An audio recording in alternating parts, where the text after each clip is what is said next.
You are listening to Know You're Crazy. My name is Susan Dene. We all have crazy. What separates us is how we choose to deal with it. I'm going to be delivering engaging and actionable tools to own your crazy, treat your crazy, and turn it into your own superpower. I hope that you walk away from this show feeling the power and strength within you. And never forget to enjoy your journey because you are worth it. And welcome to the Know You're Crazy show. My name is Susan Dene, and you are listening to Emotional Recovery in the Raw. And today's show, I am feeling raw. God, it's been one of those days. However, I did have the show planned out before today, but did you ever do those things where it just kind of everything aligns with what's going on, and then you sit down to do something and you're like, makes total sense. Today's show is going to be all about the downfalls of perfectionism within communication. This topic is very near and dear to me for many, many reasons. But before I get into that, have you ever felt as if you don't have a voice in a relationship? This might show up specifically in two areas I believe are the strongest areas this will show up for you: professionally and intimately in those relationships. Sometimes in friendships, but often if we've got pretty good friends, we can find a way to break through whatever walls we have put up or stories in our head that are going on if we have a good friend, right? Surfacey friend, probably not so. But have you ever felt like you don't have a voice in a relationship? Have you ever chosen to withhold your true thoughts for fear of something? Fear of the outcome, fear of something. And I'm going to dive into the fears as I go through the show today. The perfectionism in communication is something that can be truly damaging, not only to the relationships in our life, but mostly to us. Because by withholding how we truly feel or withholding our true thoughts, and trust me, there are circumstances we should, but when we withhold to the point of silence, that's on us. That is on us. As always, you will hear me make a point. If you're logged into this show, if you're viewing it today, then you already know that I am all about the accountability within so that we can find our responsibility in the choices that we make, in the communication patterns that we take on, so that we can find our freedom within them and really live happy, fulfilling, joyful, loving relationships. Just yesterday, I was at a gathering of folks, couples actually, who were all sharing, we meet, we share our experience, strength, the hope in a couple format, the growth, things like that. And someone was sharing that they had just finished a book where, I can't remember the name of the book off the top of my head right now, but where the gist of it was, the guy had had a near-death experience, and he said, really what matters, what you find, is the relationships in your life.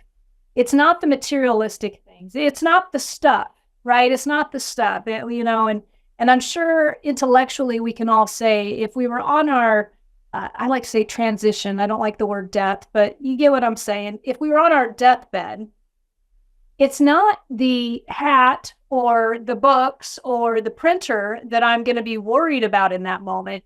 It's going to be saying the initial farewell, temporary farewell, in my opinion, to those around us. And are the relationships in our life truly valued? I had the honor of working with a fantastic couple this weekend. I just love working with a couple who is willing and able, and they're all out there. But we were going through the values, and what's really important is one partner is going through a professional transition, from one job, looking for another, has some fear and some doubt going on. But we were talking about the importance of purpose in life. And what is your purpose in life? But not in the what do I want to be when I grow up, and what am I here to do, and why was the big picture. No, but keep it simple in the day-to-day. What is the purpose within your relationships today? Who is it that you want to show up and be? Do you want to be compassionate? Do you want to be loving? Do you want to be caring? I like to be encouraging. I like to be supportive. Or is that the purpose within your relationships? What is your purpose for your health?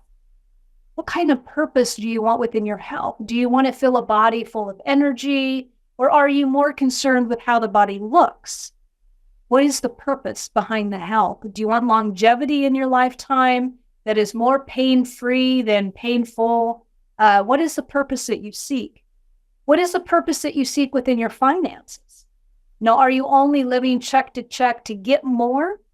Or is there some type of positive energy going on financially that you are losing the fear of not enough and really being appreciative in the moment of the abundance of even having $1 in your pocket, right? So the purpose that we bring. Communication to me is one of the most valuable skill sets that we can endeavor because it directly impacts the purpose within our relationships, who we want to be and how we want to show up. The basics of even understanding and learning how not to project our own thoughts, our own opinions onto somebody else, right? Even that is like one small step. And sometimes that's after you've been through some communication practices, that one finally will come as a light on. Some of us in recovery, because we come from a background of experience, strength, and hope. I was just speaking to somebody the other day who helps a lot of men in recovery about that tipping point where that suddenly we've gone from experience, strength, and hope to advice giving, to projecting my life onto your life, or why this is a good idea. And there's always this fine line. And, in recovery, most of us, I'll probably say 99.9% of us, are not paid therapists, okay? We are people who have gotten sober and we get to give this gift back to somebody else. In coaching, 99% of us probably are not, certified, licensed therapists. Although I think it's getting more and more that therapy is turning into more of a coaching format. But for the most part, many of us are just certified coaches. And so understanding the importance of not projecting our life experience and our life opinions onto somebody else is really imperative when it comes to having loving and fulfilling relationships. If you got a kid who's repelling you, ask yourself, how much am I projecting onto them to do what I think they should do and look at circumstances the way I think they should look at them? And then you might say, well, they're my kid. I need to do that. How would they figure it out? Well, if you transition tomorrow, what's that kid going to do? That kid's probably going to be capable of making decisions on their own. So the power of projection and actually the negative impact of projection can come up within the communication. And so the purpose of our communication and why we're communicating what we are communicating, a lot of us within the divine self is how I perceive it, are simply learning to express our divine self or the godliness within us. And that can get confusing sometimes.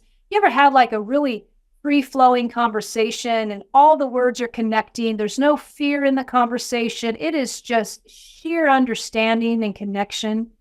Sometimes a best friend might bring this to you. A healthy marriage, a healthy partnership will bring this to you. But it's that divine connection. It's the automatic, it's the easy communication. And then we've all had the communications where it's bumpy. It feels negative. It feels difficult. It's got fear involved. And those are the ones that we choose that we just don't want to have. We just don't want to have. So there's some practices that we can do to avoid that. Sometimes we can practice just restraint of tongue. And restraint of tongue works until it doesn't work. And what I mean by that is I had to practice restraint of tongue today, guys. Like, I ain't gonna lie. I'm in a new office. I'm with new relationships. I'm in new standards in an environment. I'm somebody who's got a couple decades of experience in this arena, and yet I'm a newcomer in the environment. And my ego took a hit today. It took a hit. I did not want to be the new child on the block who didn't have the goal hit, who was being more or less pulled into the meeting to talk to because my numbers were down here. Oh my goodness. I had some stuff bubbling, and all I could say to myself was, Susan, don't do it. Shut up. Don't just hold this in today. Just make it until 5 o'clock. You can do this. And boy, I was boiling over. I mean, when break time came, I was like out the door. I'm like, give me a break because I need to breathe because restrain a tongue, whew, it was taking a lot of effort. So, restraint of tongue absolutely has its place and has its value. Why do I say that it can also go to extremes? Because when we practice restraint of tongue to the point of not expressing, we harm ourselves and we actually harm the relationships in our life because they don't know who we are. They don't know what we're thinking. We are self-deceiving. When I work with individuals, a lot of times one-on-one, but this comes up in couple coaching also, and we're talking about communication. The reason why I chose the topic of the downfall of perfection in communication, I'm hoping that many of you, that this will resonate. It's when we are trying to put our best foot forward in a relationship and we are trying to be considerate of the other person, but we're choosing our words so carefully based on what we think the outcome will be for the other person that we never really get to express our true feelings or emotions. I will say this can come up in a lot of different scenarios. This can come up if you're an individual who, do you think too much? Are you a little over analytical? You know, do you think there's always going to be a particular outcome with a particular phrase? Okay, that's one thing that could come up. If you're an over analytical, thinking, highly intelligent individual, you may be curtailing your communication in such a way because, and I will get into the motives behind why we do this, all right? So I don't want to give too much out right now, but that might be someone who does it, okay?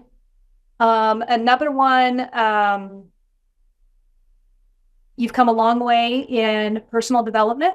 I would have been guilty in this category for sure. You've come a long way in personal development. You know a lot. You have, but not because of the intellectual brainiac side, but you know a lot because you've been there, you've done that, you've done some personal intrinsic work. And so you just realize this person you're talking to maybe hasn't done as much, okay? And so you're going to curve your words a little bit so that they have a certain impact, all right?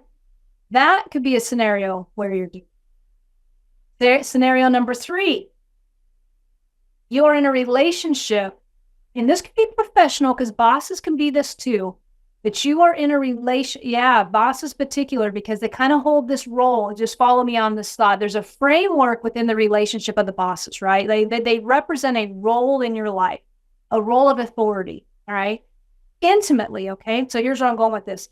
You are in relation with somebody who would characterize themselves as a bulldozer, and you may characterize them as a bulldozer. So I've talked many times about the 2 personality extremes. They're just the way I describe them. I'm sorry if any of the words I use are offensive to anybody. Please filter it through what works for you. Don't put your walls up because of the words I'm using.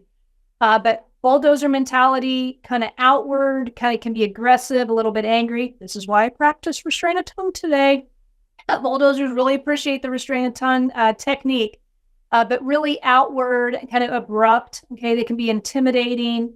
Intimidating. Okay, if you're in a relationship with somebody who hasn't really done like their reactions are bulldozery, you may choose your words very carefully, right? Because, and I'm going to get into the reasons why we do this.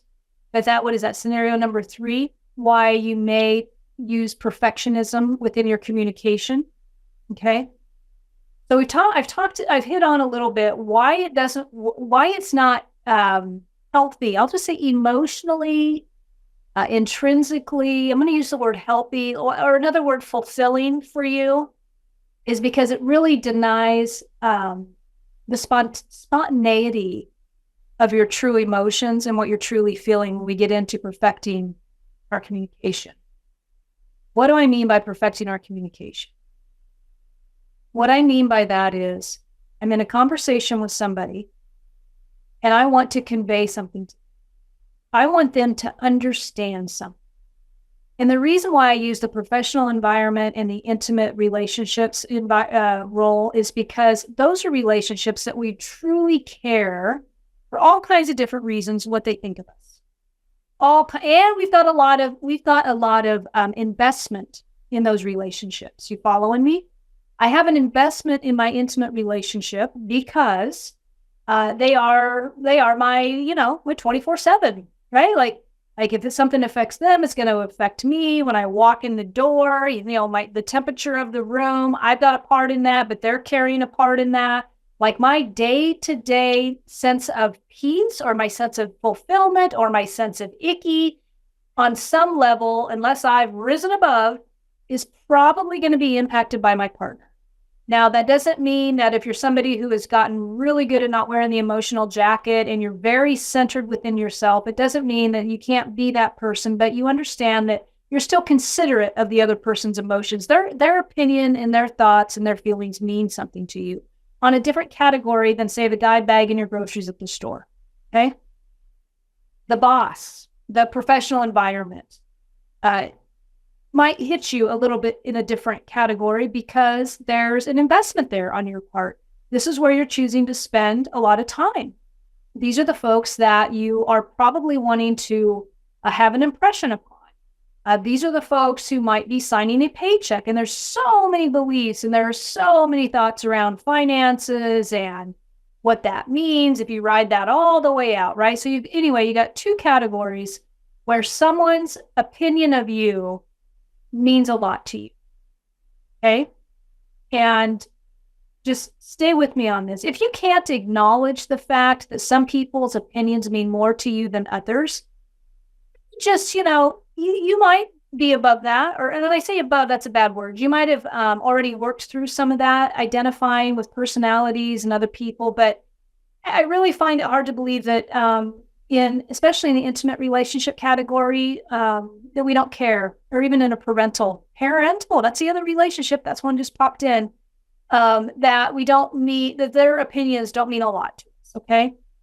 Okay, so where am I going with this? In those categories, we might be prone to withhold our words in a certain way to try to perfect how they land. Because what is at risk? A couple things. What if this person doesn't think well of me and might show up at work? What if I say the wrong thing and I sound like an idiot? Okay? That may come. Fear is what's going on here. Okay? Fear is going to be what's at the core of this, but the personal motive you have on why you're not going to authentically say exactly what you're feeling, okay, can be different for everybody.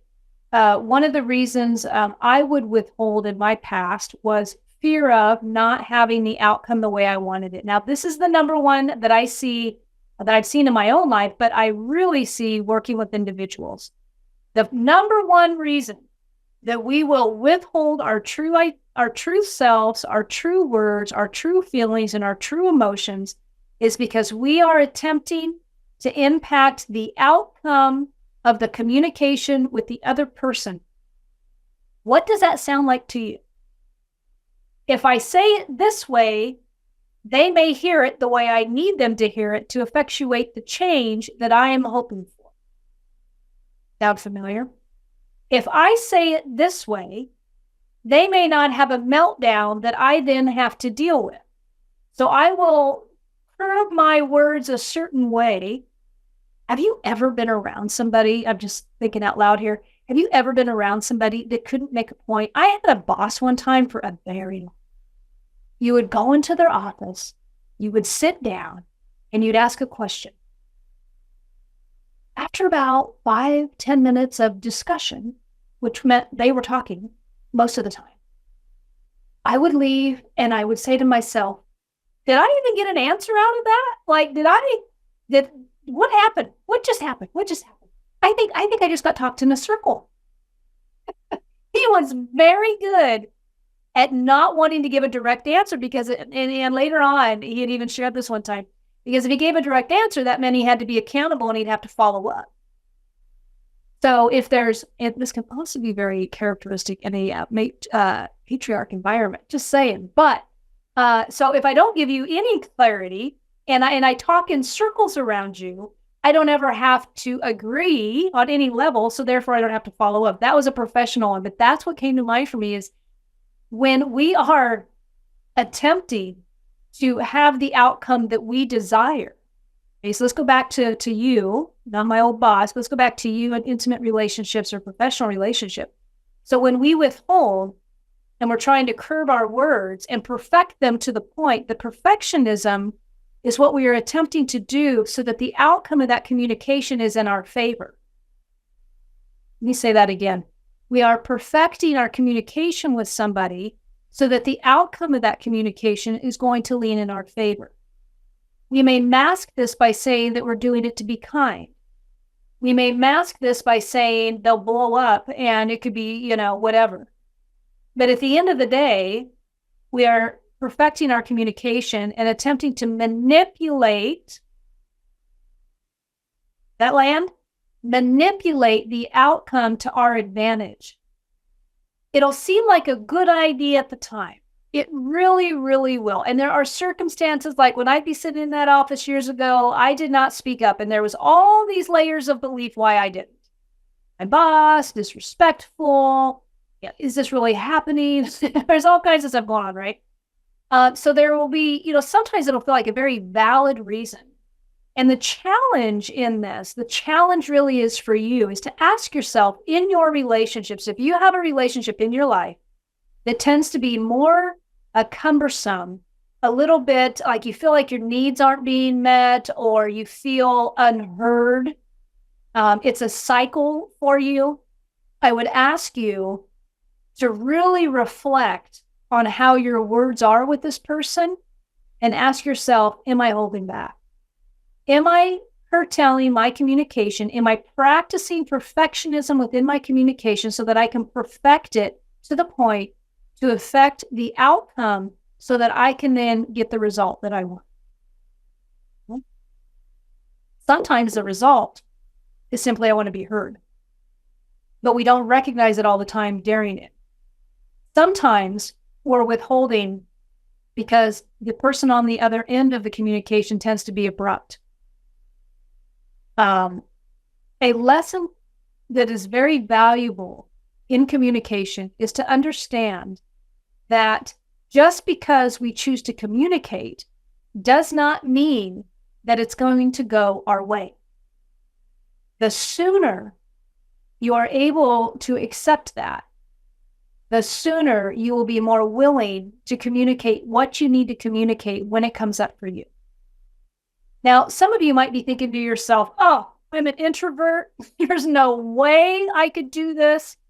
And I would really challenge you, if you're more of an inside person, to really work with your communication techniques so that you can practice, even if you're an inside person, the desire to express your needs, the desire to express the divine within you is worth it.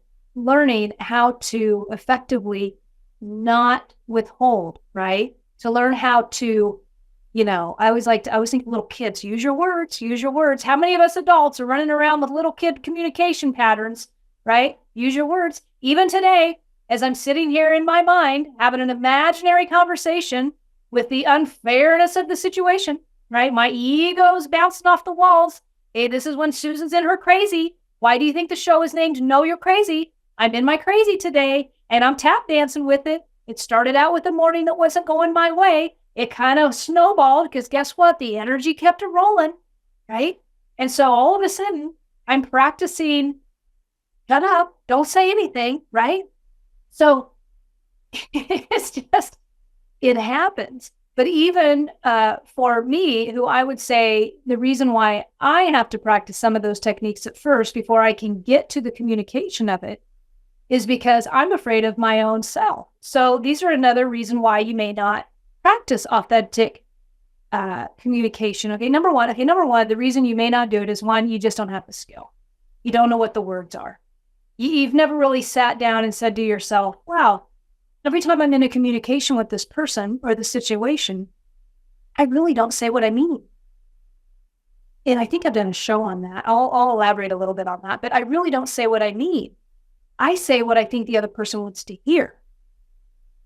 I am curtailing my entire conversation based on what I think their reaction is.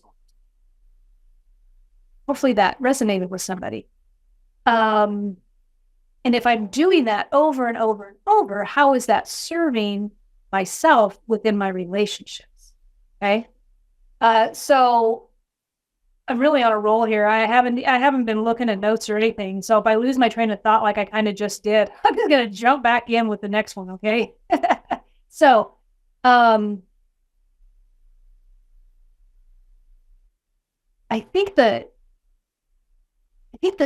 most important, so the reason why I wanted to bring this topic to you today is because of the number of people that I've worked with that have withheld their communication to the point of having a relationship go away, or they've woken up in the relationship a year, 2 years, or 3 years down the road, and they don't understand why things aren't happy for them. They have curtailed their entire talk with the other individual all around the other person and not about them. They've actually felt fearful in the relationship for whatever reason. Not to say that there was abuse or anything like that, physical or anything like that, but there's been a reaction from the other party that they find intimidating, so they don't hold their own. Or they're very controlling. And I say that like just how it is. They're very controlling within the relationship, and they really want the outcome to always be their way. And so they will specifically withhold or not what they think is going to land the way they want it to land so they can get their way in the relationship. And that's not a fulfilling relationship either. So when you are in these circumstances and you find yourself perfecting the communication, these are sometimes the fallouts of that. The biggest fallout is you're never heard. You're never heard. So that's what it was. So number one is you just don't have the words. You don't know what to say. You haven't reflected long enough to ask yourself, what are the words? What is it that I would say? Number two, take a look at the fear behind it. What are you absolutely scared of when you're not authentically sharing your thoughts? What are you scared of? And it's okay. It's okay if you're scared of the outburst from the other party. It's okay if that fear is, hey, I'm going to get fired if I say that. Sometimes the fear is I'm going to be judged. I used to have a fear I'm going to be argued with. And because I don't look at, I'm not a statistical person per se. I don't like intellectual debates. I just don't. So if I'm in talking to somebody and I feel that they are that type of individual, there's a certain way I'll find myself curbing because I'm afraid of the argument, of the intellectual debate. Now, if you want to get into me about emotional behaviors and all of that, I mean, I would love to have that conversation. But when it gets into statistics and some people are all about the facts, not my bag, not my bag. And so I've withheld for fear of getting into that, right? Especially in a professional environment. I'm a feely person, not a stat person. So that's another reason you may do it. So one, you just don't have the words. I find number one is actually the main one. But number two is a close runner, really figuring out why you're scared of it so that you can start to understand why you're operating the way you are. I don't mean to talk about today like I need to process with you guys, but I'm literally bringing, because it was so vivid, as the show was already planned today, what I was going to talk about, that this experience was so perfect for the topic today, because what I noticed about myself is I was withholding and I was really frustrated. I knew I didn't want to communicate today, but I was really feeling these emotions. And I thought, wow, these are some powerful negative emotions that I haven't had in a long time, like decades. Like it kind of reminded me of my childhood a little bit. Like, wow. And the word that popped in my head was, you are trying to be a perfectionist in this area, and it's just not working. And so in your communication, when you are trying to be a perfectionist within your relationship, you're holding yourself to these standards. And what happens is the authentic emotions that you're feeling aren't getting shared. They're just not getting shared. So how do you make the break? How do you go from, I'm so worried about how my words are landing that I'm just not being myself anymore? Like my thoughts, I'm not saying what I mean. I'm saying what I think you want to hear.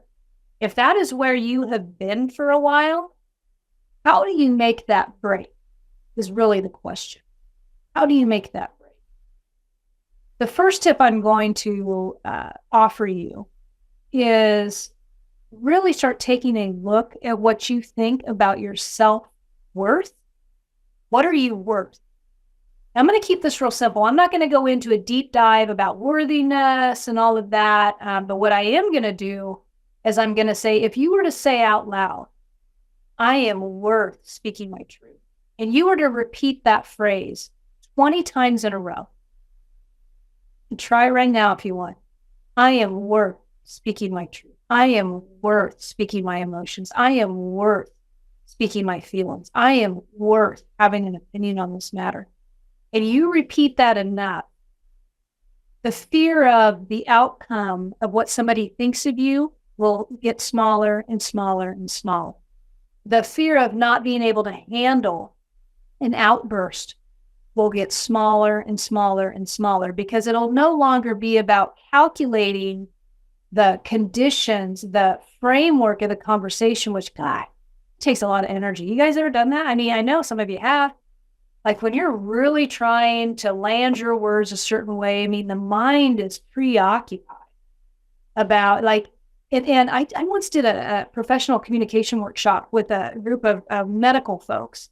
And I was talking about the defense mechanisms that we use within our thinking processes, and how if we are constantly in a state of trying to manipulate the conversation to effectuate our outcome, you know what we're not doing? I think you did a show on this. You know what we're not doing?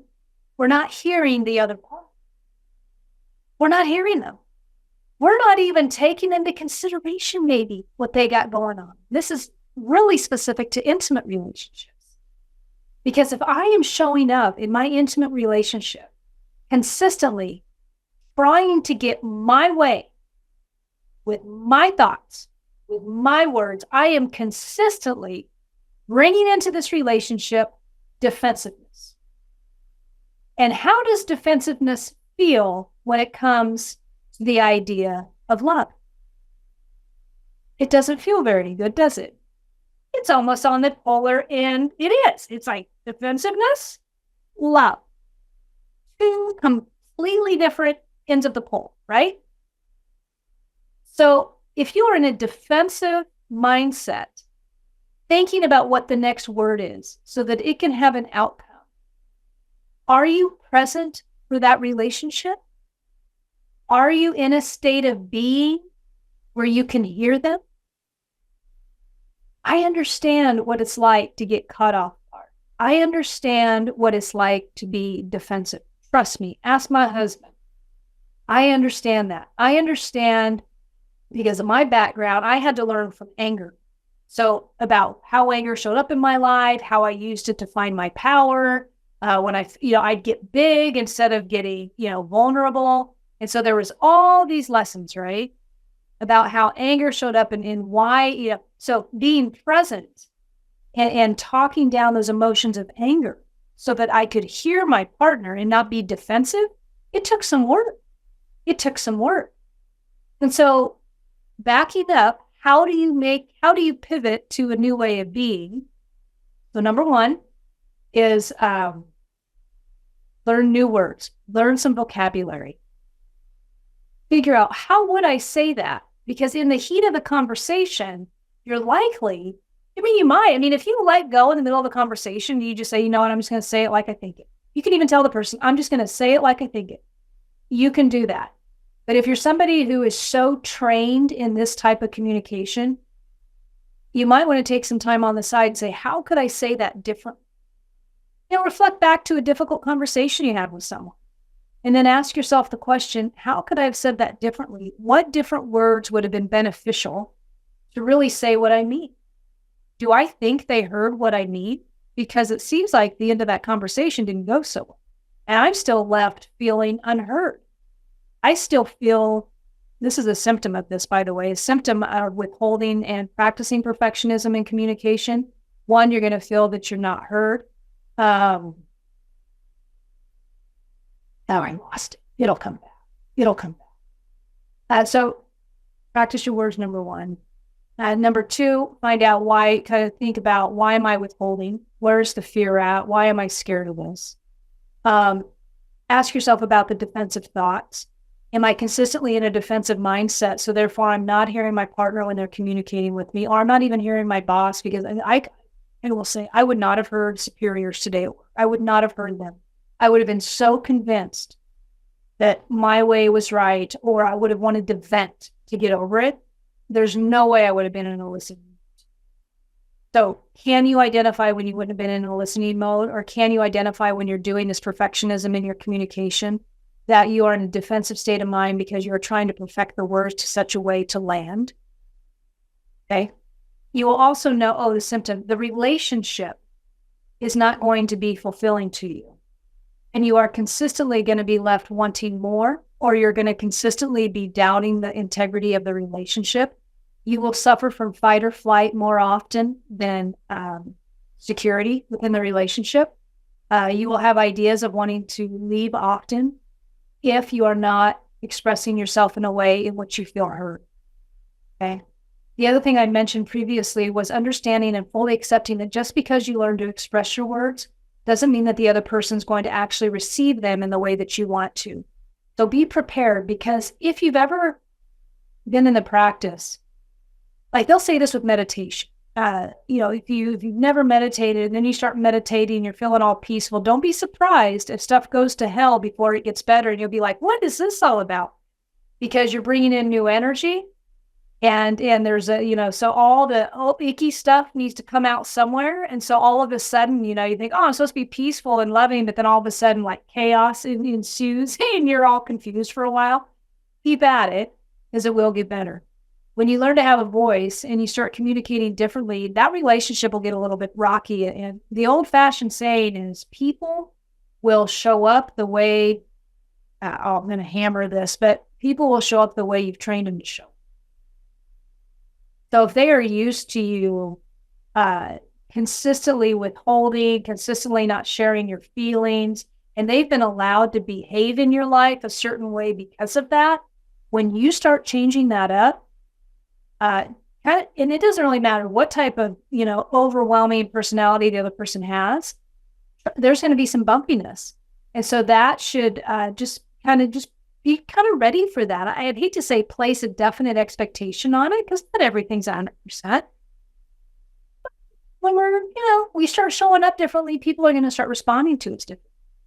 And especially if we start expressing how we feel and how important it is to us to get that out, or we start expressing a thought, say if it's in a professional environment, and they're not used to hearing you express your thoughts, and it's highly uncomfortable for you. Don't be surprised if the other party, if this gets a little bumpy for a while. And my feedback to you would be, hang on. Just hang on, because it will calm down if you can hang in there long enough. If you can hang in there long enough to practice authentic communication versus perfectionism within the communication, you will see, 1, that you will start to feel heard. 2, that the outcomes will be better than you ever thought before. 3, your relationships will feel more fulfilling. You will feel satisfied. 4, you won't be afraid to be you.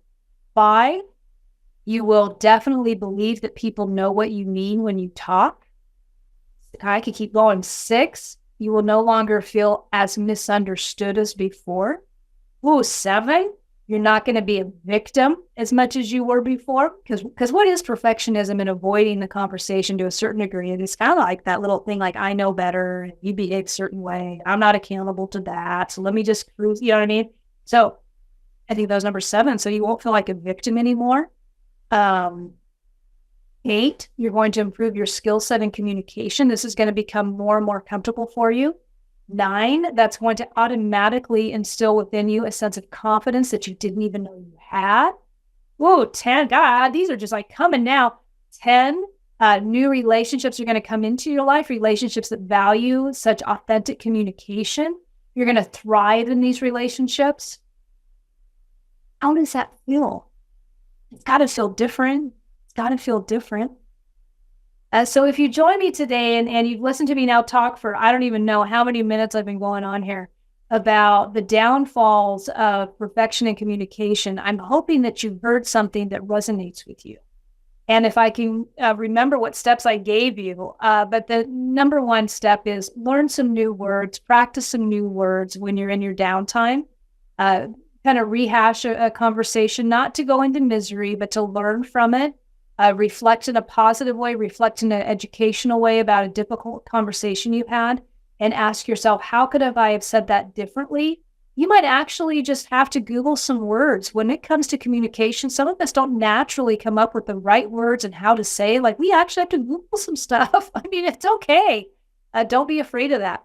But learn some new words to help you with this. Number two, ask yourself, what am I scared of?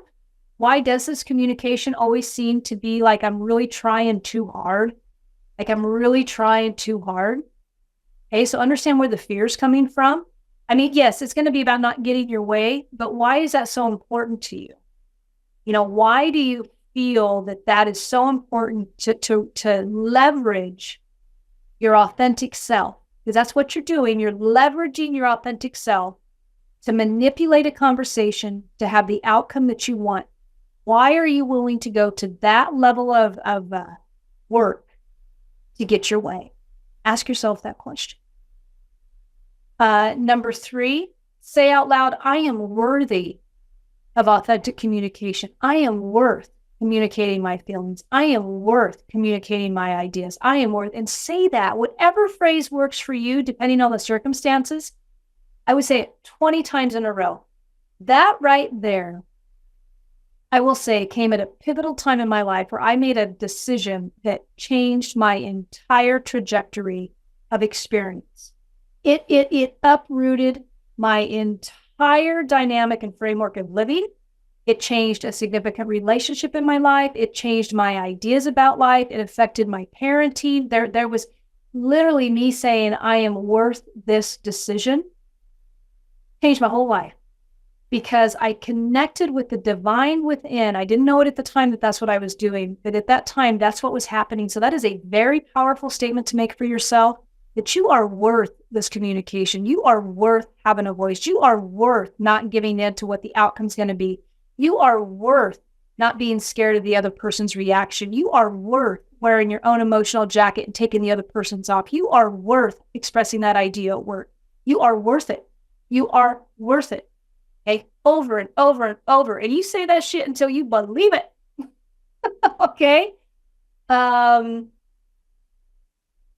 Yeah, I think that's pretty much going to be wrapping it up for tonight. So remember, Ash, and there's so much good stuff here. When you are practicing, if you are doing perfection within your communication, you are not honoring yourself. That is one of the most important rules. Number two, you're not honoring the other person in the relationship because they're not able to experience the real you. They're experiencing the you that is scared. They're not experiencing the real you. And they deserve to experience the authentic you. They get to have that. Give that to them. Allow them to experience that. You know, and if it's too emotional and it's too heated, you can practice some restraint of time before you choose to have these communications. Just don't do it to the degree that you never talk about it again. And if you're somebody who stays within, and I know this can feel real scary for you, just understand you're worth it. You're worth finding a new way of doing things. Yeah. So my name is Susan Dene. I am the host of the Know You're Crazy show. I'm also a certified high performance and emotional elevation coach. If any of you are looking for any type of coaching, I've got two different platforms. One is the emotional elevation. I love taking couples through that and individuals, where we talk about a section of this because we do the emotional elevation coaching most of the time, depending on the initial strategy, complementary strategy session with the couple. Usually there's a little bit of breakdown in communication, a little bit of breakdown in agreements, a little bit of breakdown in respecting one another's accomplishments and appreciation, all right? So we go through a couple categories like that. And then if they go through that first session, or first 12 sessions, and then we can break into some high performance coaching. And then the couple is able to start setting goals as a couple. It's really quite fascinating. And there's all these fantastic things that come as a result of that. Some couples have already got the emotional, they're just ready to go. And so that's just high performance coaching right out of the gate. Same idea for individuals. If there's an individual who's really stuck, I work with and by the way, I work with a lot of folks in recovery and sobriety. Either they themselves have been sober or they've been affected by the disease of addiction and alcoholism in somebody else. And so I'm very open to that type of conversation.